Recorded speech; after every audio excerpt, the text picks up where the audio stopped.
करने का आरोप लगाया। बड़ा सवाल।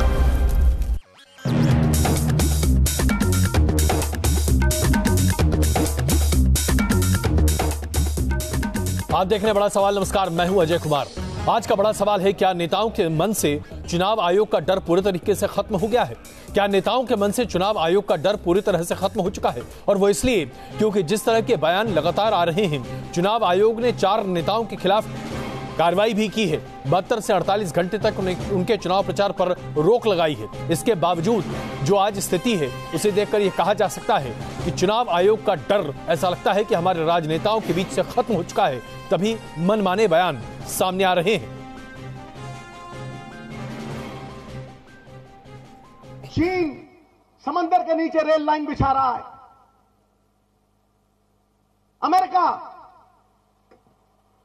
मंगल ग्रह के ऊपर जाकर जीवन खरोज रहा है। रूस लोहे की सेना बना रहा है, रोबोटिक आर्मी बना रहा है। और हिंदुस्तान है कि चौकीदार बना रहा है, वो भी चोर चौकीदार बना रहा है।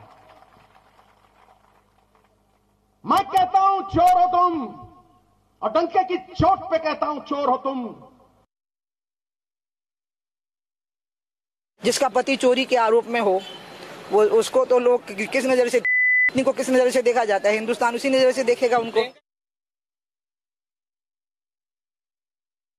राष्ट्रपति कोविंद जी का जो चुनाव है, कल ही मैं एक आर्टिकल पढ़ रहा था कि क्योंकि चुनाव गुजरात के आ रहे थे, वो पहले घबरा चुके थे कि हमारी सरकार गुजरात में नहीं बनने जा रही है। तो एक के बाद एक अमित शाह जी के हथकंडे सामने आए। उन्होंने सलाह दी होगी, मेरा समझना, कि रामनाथ कोविंद जी को बनाया जाति समीकरण बैठाने के लिए, और आडवाणी साहब छूट गए। बनना आडवाणी साहब को था।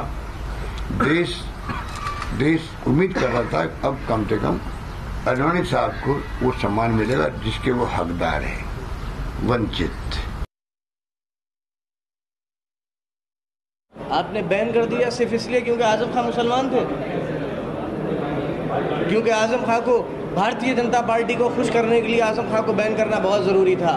क्योंकि योगी आदित्यनाथ साहब को बैन किया था इसलिए ताकि ऐसा न लगे कि भारतीय जनता पार्टी के खिलाफ कोई कार्रवाई कर दी और भारतीय जनता पार्टी के आला नेता नाराज ना हो जाएं, इसलिए आजम खान को भी बैन कर दिया। चुनाव प्रचार के दौरान नेताओं की ये शब्दावली अपने आप में स्पष्ट है बताने के लिए कि आज हमारे चुनाव का स्तर किस स्तर तक नीचे गिर चुका है।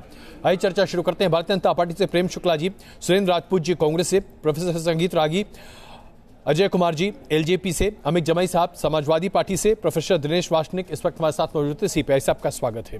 प्रोफेसर संगीत रागी, जरा ये बताइए, जो चुनावी भाषा का इस्तेमाल किया जा रहा है, चोर की पत्नी को क्या कहेंगे? राष्ट्रपति का चुनाव क्यों किया गया और उसका जातीय आधार क्या है? कोई मुसलमान है इसलिए उसके ऊपर चुनाव आयोग कार्रवाई कर रहा है। क्या यही है हमारे लोकतंत्र का सार? क्या इसीलिए चुनाव हो रहे हैं?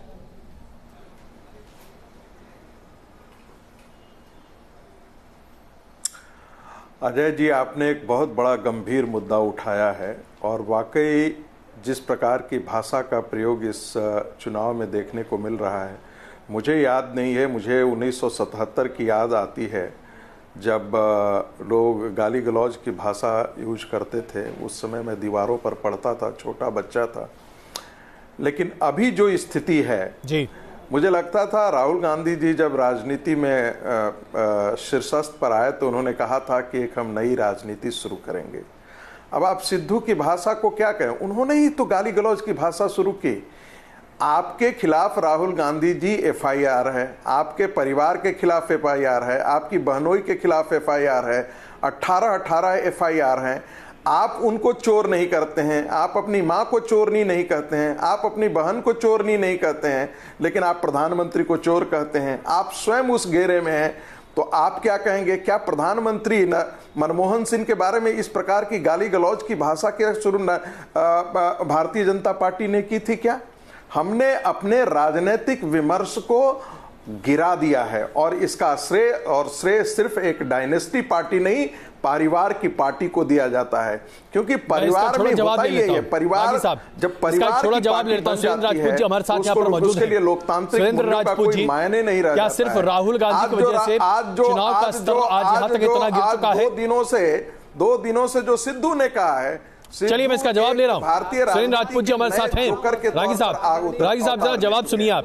सुरेंद्र राजपूत जी बताइए कि एक तरफ नवजोत सिद्धू है, दूसरी तरफ आपके अशोक गहलोत साहब हैं, राहुल गांधी जी के बारे में चर्चा अभी खुद संगीत रागी कर रहे हैं। क्या हो गया है कांग्रेस के नेताओं को?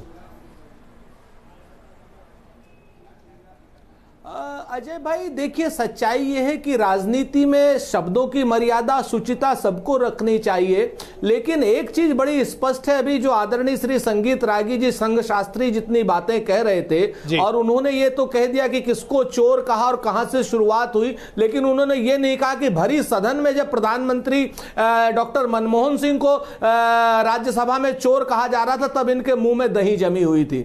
आज मैं अभी वो उल्टी सीधी बातें नहीं करना चाहता हूं, लेकिन जिस तरीके की बदतमीजियां भारतीय जनता पार्टी के नेताओं ने की है, हिमाचल के प्रदेश अध्यक्ष ने सीधे मां की गाली दी है राहुल गांधी को, और ये लोग कह रहे हैं उमा भारती सीधे सीधे चोर की पत्नी कह रही है। ये लोग बात कर रहे हैं, ये लोग बात कर रहे हैं हिंदू मुसलमानों की, और सिद्धू की बात कर रहे हैं, उसी सिद्धू की बात कर रहे हैं जो 1 साल पहले तक वो भी संघ दीक्षित सिद्धू है। आप ही के यहाँ का दीक्षित सिद्धू है, वो हमारे यहाँ से नहीं आया। सच्चाई है कि आप ही के यहाँ से हमारे पास आया, तो आज वो सबसे बड़ा माफिया हो गया है, आज सबसे बड़ा गाली देने वाला हो गया। अरे आप चुप रह करके बात सुनो। कल आप इस बात के सुनो लिए बात को, और आप ध्यान से सुनो संगीत रागी साहब जी, साथ में भी तैयार रही है। 15% मुसलमान इस देश की राजनीति को बंधक नहीं बना सकते। अजय भाई ये असल बात, डरे हुए सहमे हुए निर्लज्ज लोग हैं। ये बहस आपके यहाँ करने नहीं देना चाहते हैं, क्योंकि अपनी भाषा में अपनी भाषा ये इस तरीके से करेंगे। चलिए मैं जरा यहां पर प्रेम शुक्ला जी को भी शामिल कर अजय भाई, मैं आ रहा हूं। सुरेंद्र राजपूत जी, आपने कई आरोप अभी भारतीय जनता पार्टी के नेताओं पर लगाए, तो मुझे लगता है कि प्रेम शुक्ला जी को मौका देना चाहिए यह स्पष्ट करने के लिए कि क्या वाकई में भारतीय जनता पार्टी के नेताओं ने ही चुनावी भाषा का स्तर इतना नीचे गिरा दिया है? प्रेम शुक्ला जी।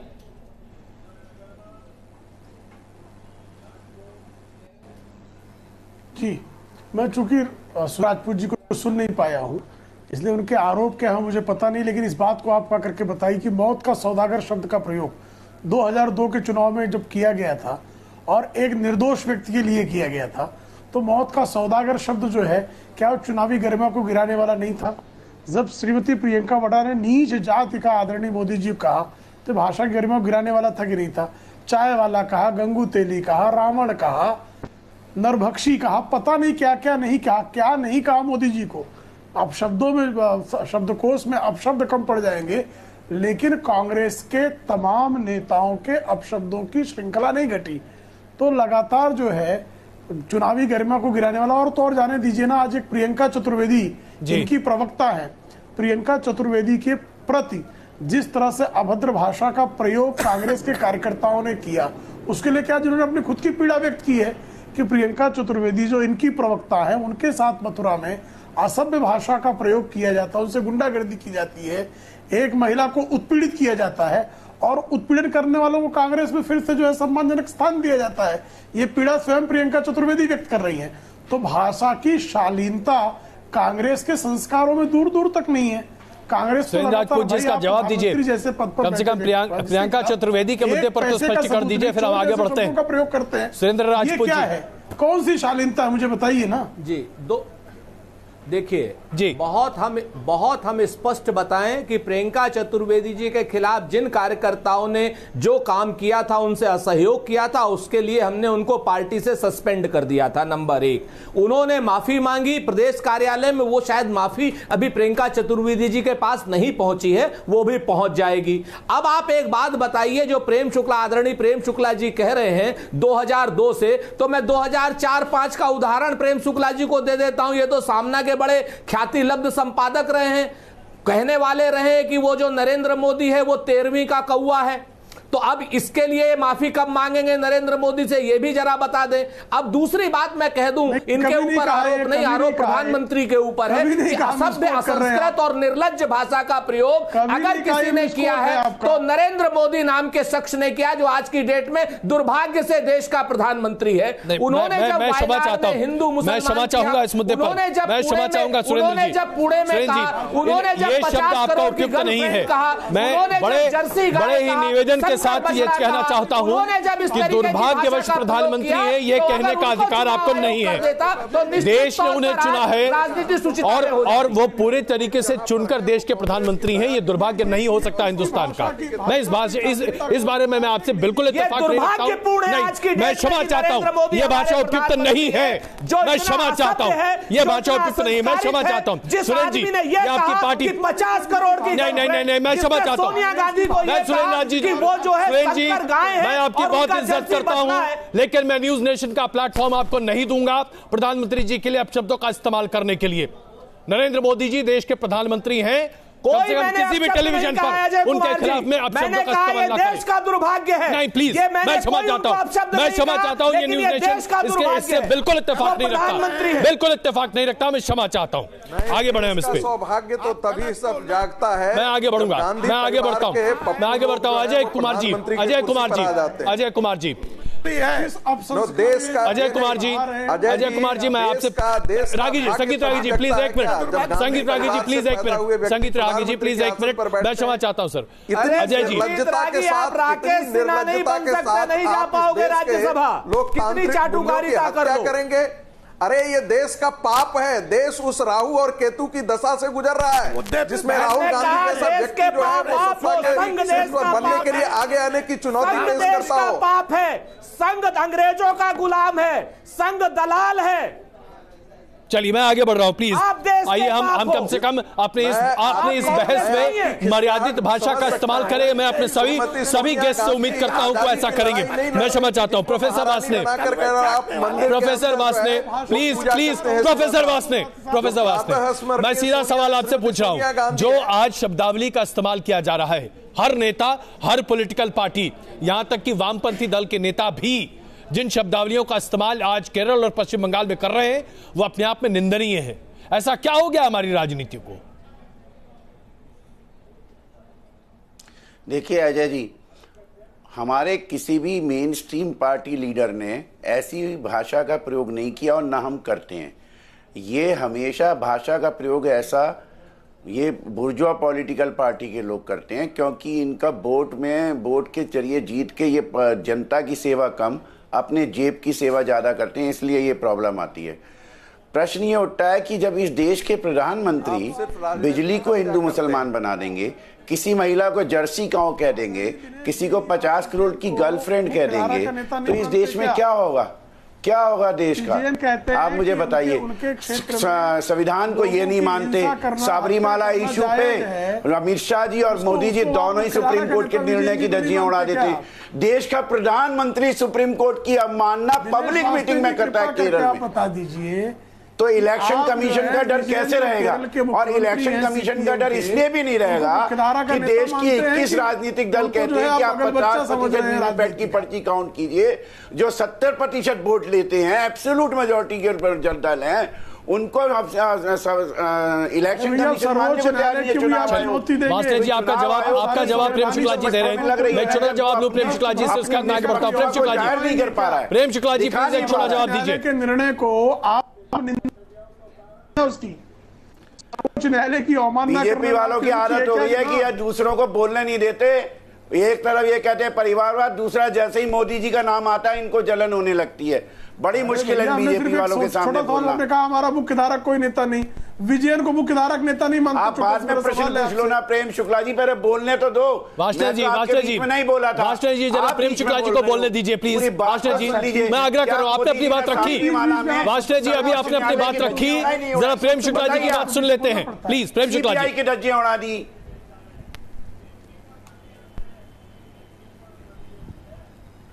प्रेम शुक्ला जी अपनी बात रखिए। विजयन को ये किस पार्टी का नेता मानते हैं? इनके यहाँ ज्योतिर्मय बसु थे और उन्होंने ममता बनर्जी के लिए किस तरह की टिप्पणियां की थी जब राइटर्स बिल्डिंग के बाहर सुश्री ममता बनर्जी की हत्या का प्रयास किया था। उसके बाद ज्योतिर्मय बसु ने जो है किस भाषा का प्रयोग ममता बनर्जी के लिए किया था? एक भी ज्योति बसु का ऐसा बयान बता दो जो महिला की इज्जत के खिलाफ गया हो। एक भी ज्योति कॉमरेड ज्योति बसु का बता दो, एक भी कॉमरेड प्रियंका विजयन का ऐसा स्टेटमेंट बता दो। कृपा करके मुझे बताइए। चलिए अब जरा समाजवादी पार्टी से भी सवाल जवाब हो जाए, तो इसलिए अमित जमाई साहब मुझे जरा ये बताइए, आजम खान के बयान पर अगर चुनाव आयोग कार्रवाई करता है तो क्या उनके बेटे को यह अधिकार मिल जाता कहने के लिए कि चूंकि आजम खान मुसलमान है इसलिए उनको पर चुनाव आयोग कार्रवाई कर रहा है? हम करना क्या चाहते हैं? समाजवादी पार्टी के नेता दरअसल कर क्या रहे हैं? अजय जी देखिए, दो तरह की बातें हैं, पिछले 3 दिनों से चल रहा है, हम लोग भी बोल रहे हैं और कई बार बोल रहे हैं। आजम खान साहब के बयान का जो पूरा मामला है, इससे पहले तो योगी जी पूरे उत्तर प्रदेश में चरस बो रहे थे, बांट रहे थे। नहीं, आप मुद्दे पर मैंने सवाल पूछा sir. Election commission Amit ji, मैं सुप्रीम कोर्ट मैं आग्रह करता हूं कम से कम सवाल पर आइए ना। मैं आ रहा हूं जी। सुप्रीम कोर्ट ने जब उनको लताड़ लगाए इलेक्शन कमीशन को, तब इलेक्शन कमीशन को योगी आदित्यनाथ जी पे उन्होंने एक्शन लिया। अब उनको बैलेंस करने के लिए भी कुछ लोग चाहिए थे। बैन मायावती जी का को ऊपर आपने बैन लगाया। आपने आजम खान साहब का जो भाषण था, जो 2 बातें उन्होंने मिला के बोली, आपने उनको बैन किया। आजम साहब और मायावती जी कैंपेनिंग नहीं कर रहे हैं, लेकिन मुख्यमंत्री योगी जी उत्तर प्रदेश में हमारे पिछले 2 दिनों से 100 कैमरे के लाइव 100 कैमरा लेके सुबह में निकलते हैं। आप मुद्दे पर आना ही नहीं चाहते। पूजा पाठ करने आपके नेता हिंदू मुसलमान सीधे करते हैं और आप चुप्पी साध लेते हैं उस पर। अमित जमाई साहब, ये कौन सा लोकतंत्र है? अजय जी मायावती जी के ऊपर जो कार्रवाई हुई, मैं मायावती जी के बारे में क्यों बात करूं? मैं आपसे पूछ रहा हूं। आजम खान के बेटे ने जो कहा, आजम खान के बेटे ने जो कहा कि वो चूंकि मुसलमान हैं, आप जवाब दीजिए साहब। जमाई साहब, आप जवाब से भाग रहे हैं। आप जवाब से भाग रहे हैं अमित जमाई साहब, और ये आप नहीं करते हैं। आप ऐसे नहीं है नेता। राष्ट्रीय समाजवादी आंदोलन का नेता वो दानव है। मैं आपसे सीधा सवाल पूछ रहा हूं अमित जमाई साहब, मेरा सीधा सवाल आपसे है, और मैं जानता हूं आपको एक ऐसे नेता के तौर पर जो सवालों से भागता नहीं है। मैं पूछ रहा हूं आपसे, क्या अधिकार है आजम खान के बेटे को यह कहने का कि मुसलमान होने की वजह से चुनाव आयोग ने उनके ऊपर कार्रवाई की? क्या हम 1942 में पहुंच चुके हैं? मैं अब्दुल्ला आजम खान की बात को इंडोर्स नहीं करता। समाजवादी पार्टी उनकी बात को, इस मुस्लिम हिंदू एंगल को हम इंडोर्स नहीं करते हैं, लेकिन यह भी सच है कि आजम खान साहब जो इस देश के अंदर आप इंडोर्स नहीं करते तो उसकी निंदा क्यों नहीं करते? एक नेता हैं, अमित जमाई साहब, उनको जिस पार्टी की बुनियाद आरएसएस बीजेपी ने, अमित जमाई साहब, जिस पार्टी की बुनियाद समाजवाद पर रखी गई थी, उस पार्टी ने आज तक इसकी निंदा नहीं की। जातिवादी हैं। मैं पूछना चाहता हूं आपसे, जातिवादी हैं, आप ऐसा क्यों नहीं कर पाते? क्या आप आजम खान पर लगाम नहीं लगा सकते? एक राष्ट्रीय नेता, क्या आप उनके परिवार पर लगाम नहीं लगा सकते? क्या आपकी पार्टी इतनी विफल हो चुकी है आजम खान के सामने? नहीं, हम तो कह रहे हैं ना कि सुरेंद्र राजपूत जी ने जो बात बोली, मैं रिपीट करना चाहता हूं कि भारत के, दुनिया के सबसे बड़े लोकतंत्र के प्रधानमंत्री जी वो बोलते हैं उत्तर प्रदेश में आके कब्रिस्तान और शमशान, ईद और दिवाली, ये देश को बांटने का बात नहीं है। चलिए, मैं जानता हूं कि आप इसका जवाब नहीं देना चाहते क्योंकि आजम खान आपके लिए बहुत ही संवेदनशील मुद्दा है। कार्रवाई करे अजय कुमार जी, आज ऐसा क्यों है कि प्रधानमंत्री पे के ऊपर हर तरह के देश के सभी नेता को मैसेज योगी आदित्यनाथ अगर पूजा कर रहे हैं और टेलीविजन कैमरा उनको दिखा रहे हैं, तो इसमें योगी आदित्यनाथ ने क्या किया? चुनाव प्रचार तो नहीं कर रहे, चुनाव आयोग के आदेश का उल्लंघन तो नहीं कर रहे, लेकिन उस पर भी बात कही जाती है। तो ये क्या राजनीति चल रही है आज देश में?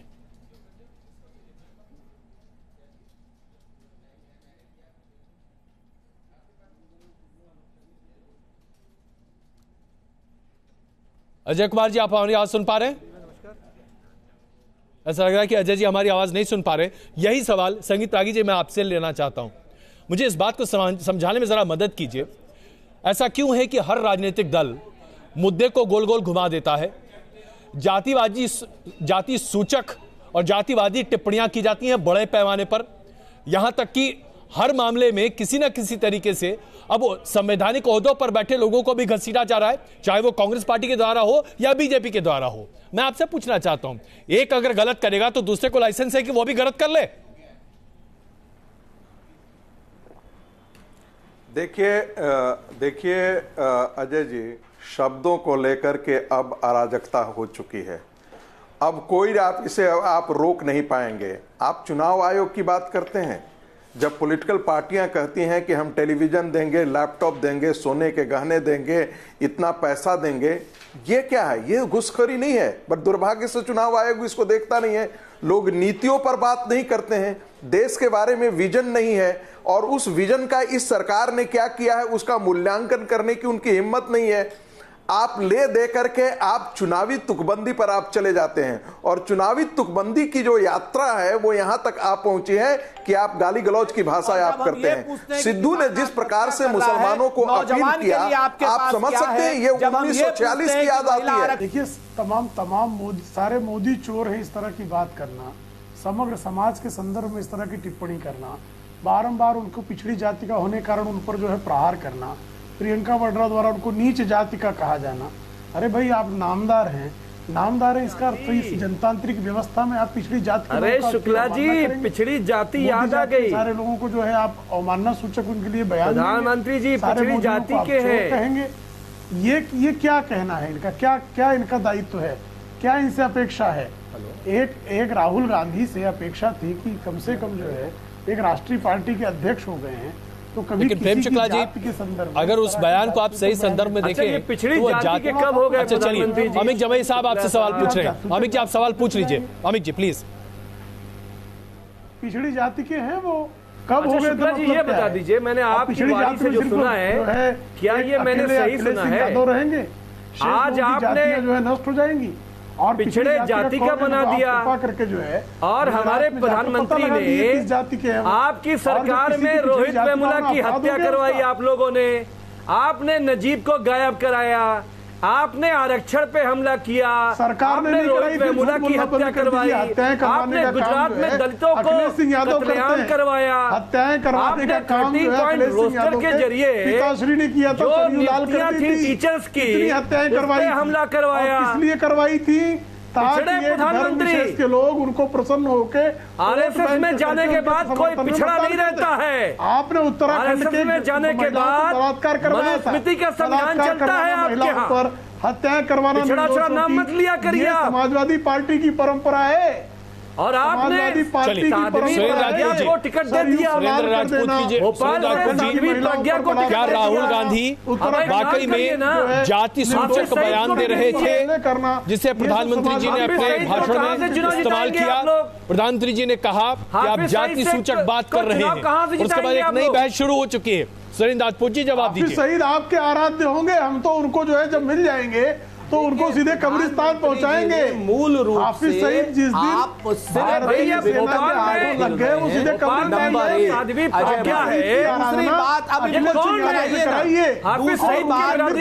राहुल गांधी से करवाइए। कभी राहुल गांधी आग्रह करूंगा, मैं आग्रह करता हूँ अमित जमई साहब और प्रेम शुक्ला जी प्लीज एक मिनट। अमित जमई साहब प्लीज, अमित जमई साहब अपनी अपनी बात रखी। अमित जी आपने अपनी बात रखी, प्लीज अब जरा सुरेंद्र राजपूत जी की बात सुन लेते हैं। सुरेंद्र राजपूत जी प्लीज अपनी बात कहिए।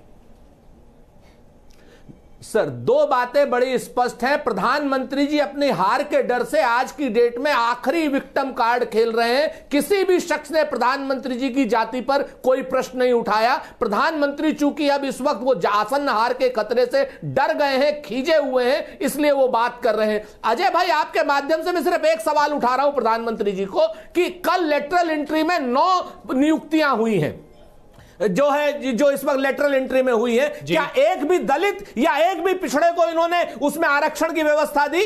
अब आप हमें बता दीजिए। उसमें 5 ब्राह्मण हैं, 3 ठाकुर हैं, 2 बनिए हैं और 1 भूमिहार है। मैं आपको जिम्मेवारी के साथ कह रहा हूं, आप प्रधानमंत्री जी पिछड़ी जाति की आवाज तो अपने लिए तो विक्टिम कार्ड उठा रहे हैं, लेकिन जब पिछड़ी जाति को और दलितों को आरक्षण देने की बात आती है तो प्रधानमंत्री जी वहां पर आरक्षण 1 शून्य दे रहे हैं। सुरेंद्र जी, मैंने इसका विरोध किया था। चलिए, मैं संगीत रागी जी, अजय भाई, ये आज की डेट में लेटरल एंट्री में आरक्षण का बड़ा प्रश्न है और देश के संविधान का जी इसका जवाब दे रहे हैं। संगीत रागी जी प्लीज, संगीत रागी जी। और अगर यह देश के संविधान का प्रश्न नहीं है तो यह आज की डेट में आरक्षण की व्यवस्था और संविधान की व्यवस्था को खतरा है इन संघियों के द्वारा और इन भाजपाइयों के द्वारा। आपका जवाब दे रहे हैं संगीत रागी जी। संगीत रागी जी प्लीज जवाब दीजिए। अजय जी, कांग्रेस पार्टी जब नैतिकता की दुहाई करती है, नैतिकता के बारे में बात करती है, श्रेष्ठ आचरण के बारे में बात करती है, तो ऐसे ही लगता है कि कोई दानव जो है वो महामृत्युंजय का पाठ कर रहा हो या वेद पर प्रवचन कर रहा हो। एक्चुअली जितने भी फैमिली पार्टीज हैं, चाहे वो अखिलेश यादव की पार्टी हो, मुलायम की पार्टी हो, जितने और कांग्रेस पार्टी हो, इन सबका राजनीतिक कुलगोत्र एक अक्षरशः ये नीच है, ये ब्रह्म पिशाच है। मुसलमानों इस तरीके की भाषा, ये दानव कांग्रेस नहीं है, दानव ये संघी लोग हैं, ये अंग्रेजों के दलाल और अंग्रेजों के गुलाम है।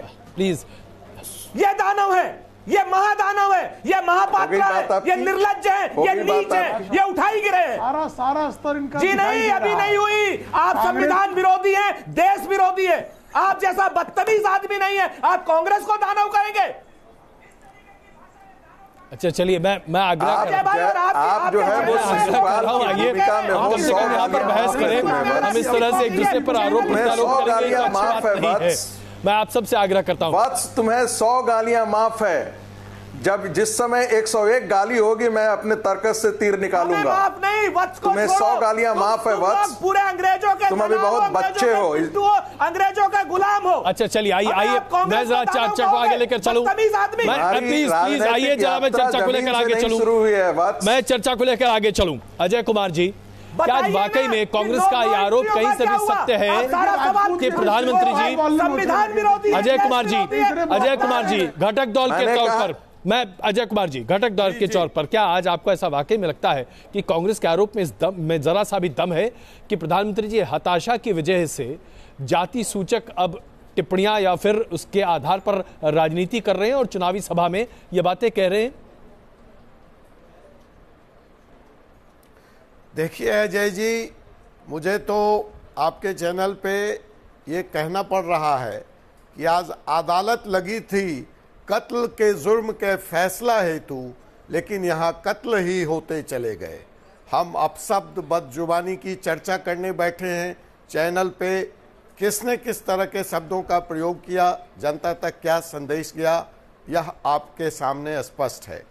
मैं अपने विपक्ष के साथियों से बहुत स्पष्ट लहजे में कहना चाहूंगा, चाहे अगर वो सत्ता पक्ष की बात है तो उन पर भी लागू होता है कि अगर तुम यूं ही बनाओगे किसी को निशाना तो एक दिन तुम खुद बन जाओगे किसी का निशाना।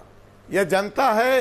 दिनकर की पंक्तियां याद आती है कि आपको, जनता को आप भोली मिट्टी की मूर्त मत समझो, वो सब देख रही है, सब समझ रही है और वक्त आने पर उसका फैसला कर देगी। लेकिन चिंता का सबब यह है अजय जी कि चुनाव तो आएंगे, सरकारें आएंगी और जाएंगी, लेकिन यह जो जहर का बीज बोया जा रहा है यह समाज को किस तरह का कैंसर देगा। आज आपके प्रोग्राम का टाइटल है जब हो पॉलिटिक्स आउट ऑफ कंट्रोल तो बजा के सीटी और दे के गाली करना तुम दनादन गोल। ऐसी राजनीतिक परंपरा न तो मैंने देखी है, न मैंने सुनी है और न मैं पढ़ा हूं। हमारे माननीय रामविलास पासवान आज 50 साल से ज्यादा सक्रिय समाजवादी पार्टी, एक शब्द बता दे कोई, देश के प्रधानमंत्री को और भाजपा को। लोहिया भी आज कहीं सोच रहे होंगे कि हमने अपनी गद्दी, हमने अपनी दिनेश वासने जी, अजय जी जो बात कह रहे हैं, हर कोई ये बात कहता जरूर है। अजय जी एक छोटी सी, मैं आ रहा हूँ अमित साहब बस एक मिनट आ रहा हूँ, जरा वासने जी को एक सेकंड इंक्लूड कर लो। एक शेर। अच्छा चलिए प्लीज बोलिए, सुन लीजिए ना, बोलिए प्लीज। हम लोग समाजवादी पार्टी के लोग प्रधानमंत्री जी को, देश की सबसे अमीर पार्टी भाजपा को, एक शेर में जवाब देना चाहते हैं। एक नजर अपनी जिंदगी पे डाल और एक नजर जरा अपने अर्दली पे डाल। सिर के बारे में बात बताइए। न वो कहीं मैनेजमेंट कोर्स किए हुए थे, न कहीं नौकरी किए हुए थे, क्या कहां से उनके पास 100 करोड़ 400 करोड़ की संपत्ति आ गई? अपने कहां से आ गई? गाली पर अखिलेश सिंह यादव की ताली पर भी नहीं है तो और क्या है? 1000 करोड़ रुपए पैसा नहीं तो और क्या है? अंतरराष्ट्रीय पार्टी, सबसे अमीर पार्टी भारतीय जनता पार्टी, 1000 करोड़ की संपत्ति। अरे कौन सी फैक्ट्री चल रही है भाजपा में? के अपमान पर भाजपा में कौन सी फैक्ट्री लगा के बैठे हुए हो भैया? 1000 करोड़। अच्छा, देश के लिए पैसा नहीं, किसानों मुझे लगता है कि हमें प्रेम शुक्ला जी और अमित साहब को एक साथ रखना चाहिए ताकि ये बहस कर सके इस मुद्दे पर। प्रेम शुक्ला जी और अमित जमाई साहब प्लीज। दली क्या भैया, अपनी जिंदगी पर नजर डालो। प्रेम शुक्ला जी इसका जवाब दीजिए। जी जरा अखिलेश सिंह यादव की जिंदगी पर नजर डालो। संजय सेठी के साथ मिलके जो बंगले बना रहे थे उस पर नजर डालो। जरा नजर डालो कि किस तरह से बेहिसाबी संपत्ति अखिलेश सिंह यादव ने जमा की है। आपने कहीं दुनिया में सुना है कि 20,000 रुपए में लखनऊ बंगला बन जाए? 20,000 रुपए में लखनऊ बंगला बना दिया। 1,000 पार्टी वाले सीबीआई को लिख कर मेरे नेता, आदरणीय नेता, 20,000 एक नजर अपनी जिंदगी पे डाल, टाइल नहीं आई, नजर अपने अर्दली पे डाल, 20,000 रुपए बंगला ही बना लेता है। खुद ही कर जरा ये आपका स्तर है, यूं ना निकाल आपकी गड़बड़ झाले हैं।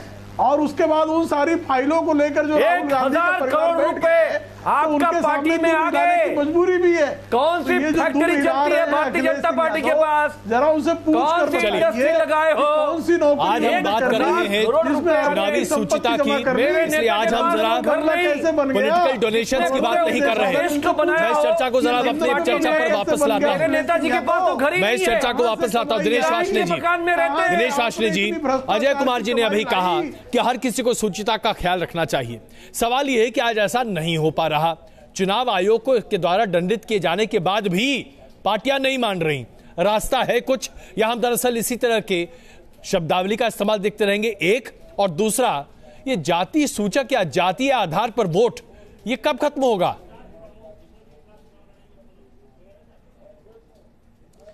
अजय जी देखिए, ये जो चुनाव आयोग जो कर रहा है, चुनाव आयोग की निष्पक्षता पे सबसे ज्यादा खतरा किसकी तरफ से आ रहा है? मोदी जी की तरफ से। चुनाव डेट अनाउंस होने से पहले बीजेपी हेडक्वार्टर में डेट पहुंची होती है। इनका प्रवक्ता बता देता है इन दिनों में चुनाव होंगे। पिछले विधानसभा चुनावों में आपको पता है, जब उसकी निष्पक्षता पे रूलिंग पार्टी, शासक वर्ग के लोग ये करेंगे तो आप दूसरे विरोधी दल तो करेंगे ही। दूसरी बात, मनमोहन सिंह जी को मनमोहन सिंह किसने कहा नहीं कर सकता? कोई बीजेपी का प्रेसिडेंट कैबिनेट पहले ये पत्रकारों तक पहुंचने उस समय में मनमोहन सिंह जी को मनमोहन सिंह ना कहा हो। और प्रोफेसर मनमोहन सिंह जितने क्वालिफाइड पूरे बीजेपी में एक भी आदमी नहीं है। और यही कारण है कि इनकी सोच कमजोर है भाई। उनका प्रोफेसरशिप और उनकी विद्वता को कोई चाटेगा क्या? देवी सांस्कृतिक उन्होंने किया, राजनीतिक क्या किया, फौजी देश को ये समझते नहीं, कौन सा राष्ट्र को ये समझते नहीं, कौन ऐसा सारी प्रॉब्लम प्रधानमंत्री और ये जाति पे भी लाएंगे, जिससे बेरोजगारी पे बात ना हो, महंगाई पे बात ना हो, नोटबंदी की असफलता पे बात ना हो, गैस का सिलेंडर 379 से 1,000 कैसे पहुंच गया उस पे बात ना हो, पेट्रोल डीजल के महंगे दामों पे बात ना हो, बेरोजगारी पे बात ना हो, शिक्षा का निजीकरण जो कर रहे हैं उस पे बात ना हो, पूंजीपतियों का ये जो कर माफ कर रहे हैं, उनके जुर्माने माफ कर रहे हैं, उनके बैंकों का कर्ज माफ कर रहे हैं, उस पे बात ना हो। और अब तो डाक विभाग का भी आ गया। पहले बीएसएनएल डुबोया, एमटीएनएल डुबो रहे हैं, अब डाक विभाग भी लाल किला बेच देंगे। दिनेश वाशने जी ने कहा है कि बुनियादी मुद्दों से ध्यान हटाने के लिए प्रधानमंत्री जी अब जातीय बात पर और जातीय आधार पर मत की बात कर रहे हैं। क्या इसमें जरा सी भी वास्तविकता है? प्रेम शुक्ला जी।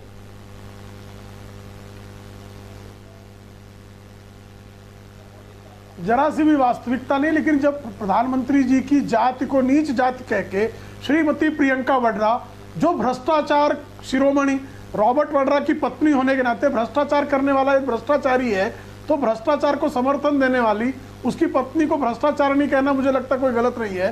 तो भ्रष्टाचारिणी श्रीमती प्रियंका वड्रा यदि आदरणीय नरेंद्र मोदी जी को नीच जाति का कहेंगी, उनकी पिछड़ी जाति की अवमानना की जाएगी, उनके मोदी उपनाम के सारे लोगों को चोर कहा जाएगा, तो ये क्या राजनीति है? 4,75,000 रुपए का खर्च। एक मिनट सुरेंद्र राजपूत जी इसका जवाब दे रहे हैं। प्लीज मैं आप सबसे आग्रह कर रहा हूँ। प्रेम शुक्ला जी और सुरेंद्र राजपूत जी, प्रेम शुक्ला जी के साथ सुरेंद्र राजपूत जी। संदिग्ध परिस्थितियों में कैसे मृत्यु हुई, ये अपने आप में जांच का विषय है। किस तरह से वड्रा परिवार को निपटा दिया गया, इस तरह के आरोप लगते हैं, लेकिन हम उस आरोप में भी नहीं जाते। लेकिन हम सारे वड्रा परिवार के लोगों को, सारे वड्रा को हम भ्रष्ट नहीं कह सकते हैं। सिर्फ रॉबर्ट वड्रा भ्रष्ट है। मूल रूप से अपनी हार के आसन्न खतरे में आज की डेट में प्रेम शुक्ला जैसे लोगों को सामने करके जो 13वीं का कौवा कहते हैं, हार तो आपको पता नहीं लगने वाला है भैया। कोई चुनावी सर्वे आपको 3 अंकों में नहीं बता रहा है, लगातार 44 से 4 की तरफ बढ़ते जा रहे हैं। प्रधानमंत्री जी को हार की चिंता नहीं है, हार के कारण बौखलाए हुए वो हैं जिनको पता है कि इस बार हारने के बाद नानी के घर भागना पड़ेगा, नानी के घर जाने के अतिरिक्त कोई विकल्प नहीं है। पहले तो थाईलैंड भाग जाते थे और जो उनकी एक जमैका वाली विशिष्ट मित्र है उसके यहाँ निकल लेते थे, अब जमैका राजपूत जी, सिर्फ राहुल जी जो राहुल आपने सुना और भारत में सुरेंद्र राजपूत जी, मैं प्लीज आप दोनों से करूं, सुरेंद्र राजपूत जी मेरी बात सुनिए प्लीज एक मिनट। उन राहुल विंची को चुनाव हारने के बाद जी प्रेम शुक्ला जी प्लीज एक मिनट, प्रेम शुक्ला जी मेरे पास वक्त कम है, एक आखिरी सवाल फिर मैं चाहता हूं कि आप लोग उस पर बहस करें। सुरेंद्र राजपूत जी, अभी आपने उमा भारती जी की बात तो सुनी, चोर की पत्नी को क्या कहा जाए, अभी प्रेम शुक्ला जी भी ने कहा लगभग उन्हीं शब्दों का इस्तेमाल करते हुए। मैं आपसे पूछना चाहता हूं, आप इस टिप्पणी को अगर अभद्र मानते हैं और अगर इस टिप्पणी पर आपको परहेज है, चुनाव आयोग का दरवाजा क्यों नहीं खटखटाते? इस मुद्दे को लेकर आप क्यों नहीं जनता के बीच जाते कि आपके बड़े स्टार प्रचारक के नाम को किस तरीके से धूमिल किया जा रहा है? एक छोटा जवाब दीजिए और प्रेम शुक्ला जी जवाब दे रहे हैं इसका। सुरेंद्र राजपूत जी पहले आप। निश्चित तौर पर जनता अपने आप जवाब देगी। हम इस तरीके की अभद्र भाषा को जनता में नहीं चुनाव आयोग में जरूर लेकर के जाएंगे, लेकिन यह नीच और निर्लज्ज भाषा सिर्फ भाजपा प्रयोग कर सकती है। भाजपा के वो लोग प्रयोग कर सकते हैं जो कभी किसी वक्त एक दूसरे को चोर, एक दूसरे को तेरहवीं का कौवा, एक दूसरे को भ्रष्ट, एक दूसरे को बेईमान कहते थे। और रही बात जैसे प्रेम शुक्ला ने अभी प्रधानमंत्री की जाति को नीच कहा, इसका भी संज्ञान चुनाव आयोग को लेना चाहिए। ऐसा कोई शब्द आपके शब्दकोश में नहीं बचा। अरे आपने प्रयोग किया, आप तो पढ़े लिखे सामना के संपादक कहते हैं कि वो करप्ट नरेंद्र मोदी 13वीं के कौवे, पता नहीं कब तक उसको विरोध कराएंगे। कौन कौन से अपशब्दों का आप प्रयोग कर रहे थे पता नहीं, मैं तो ऐसे अपशब्दों को अपनी जीवा पे ला नहीं सकता। जिस चीज के आखिरी मेरे पास आखिरी 1 मिनट बचा है, आखिरी 1 मिनट बचा है।